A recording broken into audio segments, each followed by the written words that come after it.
අද මම මේ ආප්ප හදන්න යොදාගත්තේ නිකාඩෝ ශනිකාප්ප මිශ්‍රණය.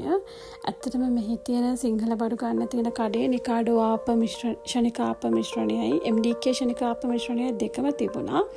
ඒ වුණාට නිකාඩෝ ආප්ප මිශ්‍රණයට පැය භාගයක් වගේ කාලයක් යන හින්දා මම ඒක තෝරගත්තා. මේක ග්‍රෑම් 400 පැකට් එකක්. ඒ වුණාට මම මෙතන භාජනයට දාගෙන තියෙන පිටි ග්‍රෑම් 200ක් වගේ. මොකද අපි තේ වෙලාවට මේක හදාගන්න නිසා මට හිතුණා ග්‍රෑම් 400ක් අපිට වැඩි වෙයි කියලා. ඊට පස්සේ මම එතන මේ මිශ්‍ර කරගත්තේ දියකිරි අඬු කෝප්ප 1.5ක් විතර මට මේ ග්‍රෑම් 200 දිය කරගන්න ඕනේ වුණා. ඒක අපි දියකිරි ටිකෙන් ටික මේ පිටි මිශ්‍රණයට දාන ගමන් හැන්දෙන් කලවම් කරගෙන පිටි මිශ්‍රණය කැටි නැටි වෙනකන් දිය කරගන්න ඕනේ. මේකට හැන්ද පාවිච්චි කරන්නත් පුළුවන්. එහෙම නැත්නම් තමන්ගේ අත පිරිසිදු කරගෙන අත උනත් පාවිච්චි කරන්න පුළුවන්. එහෙමත් නැත්නම් මේ පිටි මිශ්‍රණය දියකිරි අඬු කෝප්ප 1.5 එකතු කරගෙන හොඳට මිශ්‍ර කරලා පෙරේනයක් ආධාරයෙන් පෙරා ගන්නත් පුළුවන්. පස්සේ අපි විනාඩි 15ක් මේ පිටි මිශ්‍රණය පිපෙන්න ඇරලා විනාඩි 15කට පස්සේ හොඳ මිටිකිරි අඬු කෝප්ප 1.5ක් විතර මේ පිටි මිශ්‍රණයට එකතු කරනවා. ඒකත් විනාඩි 15ක් විතර මේ පිටි මිශ්‍රණය තිබ්බට පස්සේ අපි පිටි මිශ්‍රණයට අවශ්‍ය පරිදි ලුණු ස්වල්පයක් එකතු කරගන්න ඕනි. ලුණු ස්වල්පයකුත් ඊට පස්සේ අපි එකතු කරගන්න ඕනේ සීනි තේ හැඳි 1.5ක් විතර.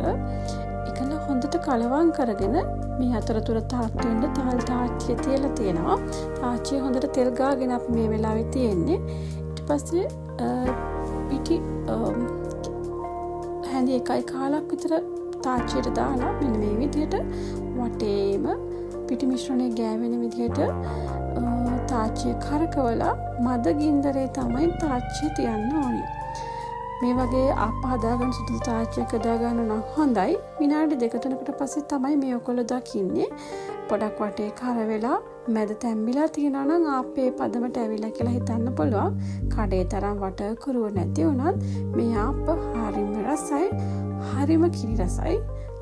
ඒ වගේම අපි වගේ පිට රටක ඉන්න අයට මේ විදිහට හදාගන්න ආප්ප තේ වෙලාවට යොදා ගන්න පුළුවන් කිසිම පැකිලීමක්ම නැතුව. මම හිතන ඔයාලත් මේ විදිහට ආප්ප හදාගයි කියලා.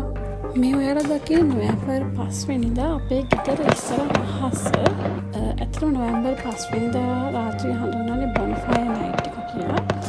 මේ බොන්ෆයර් නයිට් එක කියලා කියන්නේ ෆොක්ස් ගයි කියන තැනත්තා 1605 දී බ්‍රිතාන්‍ය පාර්ලිමේන්තුව පුපුරවන්න උත්සාහ කරනවා පළවෙනි ජේම්ස් රජතුමා මරා දැමීමේ බලාපොරොත්තුවෙන්. අන්න ඒ දවස තමයි මේ බ්‍රිතාන්‍ය වැසියන් විසින් නොවැම්බර් 5 වෙනිදා රාත්‍රියේදී මෙහෙම මල් වෙඩි දාලා සමරන්නේ.